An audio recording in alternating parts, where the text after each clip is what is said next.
Welcome to Tollywood Nagar. Pawan Kalyan ఆ పేరులోనే ఒక పవర్ ఉంది. ఆ పేరే ఒక సెన్సేషన్. తెలుగు సినీ పరిశ్రమలో మెగా వారసుడిగా అడుగుపెట్టిన అనతి కాలంలోనే తనకంటూ ఒక స్టైల్, గ్రేస్, మంచి ఫాలోయింగ్ ని ఏర్పరచుకున్నాడు. నటుడు మెగాస్టార్ తమ్ముడిగానే ఎంట్రీ ఇచ్చాడు. మృదు స్వభావి, మొహమాటస్తుడైన పవన్ కళ్యాణ్ పరిశ్రమలో తన అన్నయ్య చిరంజీవిని చూసే నటన పట్ల ఆసక్తిని పెంచుకున్నాడు. నెల్లూరులోని బీఆర్ఎస్ కాలేజ్ లో ఇంటర్మీడియట్ పూర్తి చేసి కంప్యూటర్ లో డిప్లొమా చదివాడు. కానీ చదువుతో పాటు మార్షల్ ఆర్ట్స్ లో ప్రవేశం ఉండడం చూస్తే మానసికంగానే కాకుండా శారీరకంగా కూడా పరిణితి ఉందని పవన్ కళ్యాణ్ లో మనకు అర్థమవుతుంది. 1996లో అక్కడ అమ్మాయి ఇక్కడ అబ్బాయి చిత్రం ద్వారా తెలుగు తెరకు పరిచయం అయ్యాడు. తన సమకాలీనుకులకు పవన్ కు ఆలోచన విధానంలో మొదటి నుండి వ్యత్యాసం కనిపిస్తూ ఉండేది. ఈ విభిన్న ఆలోచన ధోరణే ఇండస్ట్రీలో ప్రత్యేక స్థానం సంపాదించి పెట్టింది. యాక్టింగ్ తో పాటు చిన్న వయసులోనే దర్శకత్వ బాధ్యతలు చేపట్టిన కథానాయకులలో పవన్ కళ్యాణ్ ఒకరు. చిరు చిత్రాలకు పవన్ కళ్యాణ్ ఫైట్స్ కంపోజ్ చేసే స్థాయికి ఎదిగారు. మార్షల్ ఆర్ట్స్ లో దిట్ట కావడంతో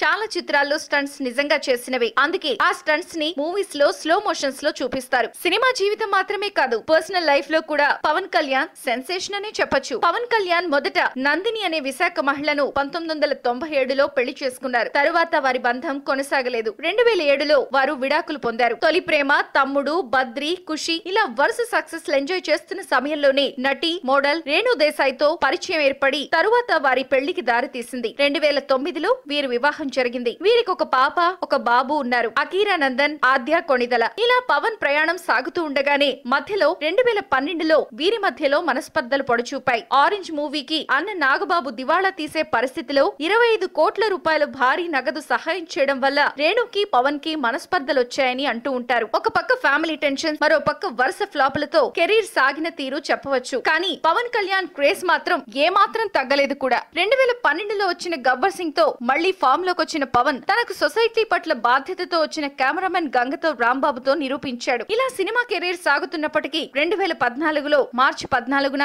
జనసేన పార్టీని ఆవిర్భవించి రాష్ట్ర విభజన తీరుకు కాంగ్రెస్ ను నిందిస్తూ కాంగ్రెస్ గెలవకుండా పోరాడాలని పిలుపునిచ్చారు. 2009 అసెంబ్లీ ఎన్నికలకు ముందు అన్న చిరు స్థాపించిన ప్రజారాజ్యం పార్టీకి ప్రచారం కూడా చేశాడు. 2014లో వచ్చిన సాధారణ ఎన్నికల్లో మోదీకి మద్దతు తెలుపుతూ తెలంగాణ, ఏపీ రాష్ట్రాల్లో టీడీపీ, బీజేపీ కూటమికి ప్రచారం కూడా చేశాడు. పవన్ ప్రచారం వల్లే ఏపీలో టీడీపీ అధికారంలోకి రాగలిగింది. ఇలా సినిమా కెరీర్, పొలిటికల్ కెరీర్ సాగుతున్న తరుణంలో 2013 సెప్టెంబర్ 30న రష్యా నటి అన్నా లెజ్వెనాతో మూడో వివాహం చేసుకున్నారు. వీరి వివాహం ఎర్రగడ్డ సబ్ రిజిస్ట్రార్ ఆఫీస్ లో జరిగింది. తీన్మార్ సినిమా సమయంలో వీరిద్దరి మధ్య పరిచయం తరువాత వివాహానికి దారితీసింది. వీరు ప్రస్తుతం ఒక ఫారిన్ పాపని అడాప్ట్ చేసుకున్నారు. అయితే భవిష్యత్తులో సినిమాలు మానేస్తాను, పాలిటిక్స్ లో ఫుల్ టైం పొలిటీషియన్ గా మారుతానని ఇప్పటికే ప్రకటించారు. ఇలా సినీ జీవితం, పొలిటికల్ జీవితం, వ్యక్తిగత జీవితంలో తనదైన శైలితో ముందుకు సాగుతున్నారు పవన్ కళ్యాణ్.